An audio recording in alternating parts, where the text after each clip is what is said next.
శాంతాకారం భుజగశయనం పద్మనాభం సురేశం విశ్వాకారం గగనసదృశం మేఘవర్ణం శుభాంగం లక్ష్మీకాంతం కమలనయనం యోగిహృద్యానగమ్యం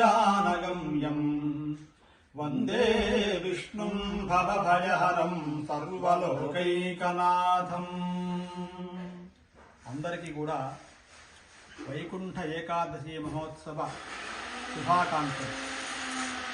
స్వామి యొక్క అనుగ్రహం చేత వైకుంఠ ద్వార దర్శనం అంటే ఉత్తర ద్వారం నుంచి స్వామిని చూడటం. శ్రీమన్నారాయణమూర్తి యొక్క దర్శనం సర్వపాపహరం.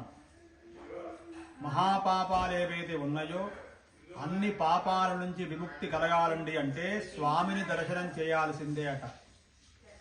ఎవరైతే ఈ రోజున స్వామిని శ్రీ మహావిష్ణువును దర్శిస్తారో వాళ్లకు అనేక సంపదలు కలుగుతాయి. మానవుడికి కావాల్సింది ఏమిటట అంటే నేను బాగా జీవించాలి, నాకు బాగా ఐశ్వర్యం కలగాలి అని అనుకుంటూ ఉంటాడు మానవుడు. మిగతావి ఏమున్నా ఏవి లేకపోయినా పర్వాలేదు, కానీ ఈ రెండు చాలా ముఖ్యమట. కాబట్టి ఇవి చాలా చిన్నవి స్వామివారి యొక్క దృష్టిలో ఇవ్వడానికి. ఎవరన్నా జ్ఞానం కావాలన్నా, విద్య కావాలన్నా, వైరాగ్యం కలగాలన్నా, వివేకం కలగాలన్నా, బ్రహ్మజ్ఞానం కలగాలన్నా ఇవి చాలా కష్టం.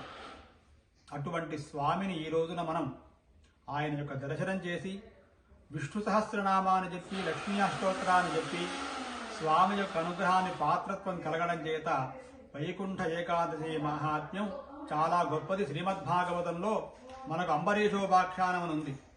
అటువంటి విశేషంగా ఈ యొక్క స్వామివారిని ఆరాధన చేయటం, భగవత్ కథలు వినటం ఇవన్నీ కూడా పూర్వజన్మ సుకృతం ఉంటే గాని లభించేటువంటిది కాదు. ఈ రోజున స్వామివారి యొక్క సహస్రనామాలను, అమ్మవారి యొక్క అష్టోత్తరనామాలను, నృసింహ అష్టోత్తరనామాలను, ఆంజనేయ స్వామి వారి యొక్క విధానము, త్రయాహ్నిక దీక్షగా శ్రీమత్ సుందరకాండ పారాయణం చేయటము న్యూజెర్సీ రాష్ట్రంలో అత్యద్భుతంగా స్వామివారి యొక్క అనుగ్రహం మనందరికి కూడా కలుగుగాక అని చెప్పి జై జై శ్రీరామ్. శ్రియః కాంతాయ కళ్యాణ నిధయే నిధయేర్థినాం శ్రీ వెంకట నివాసాయ శ్రీనివాసాయ మంగళం.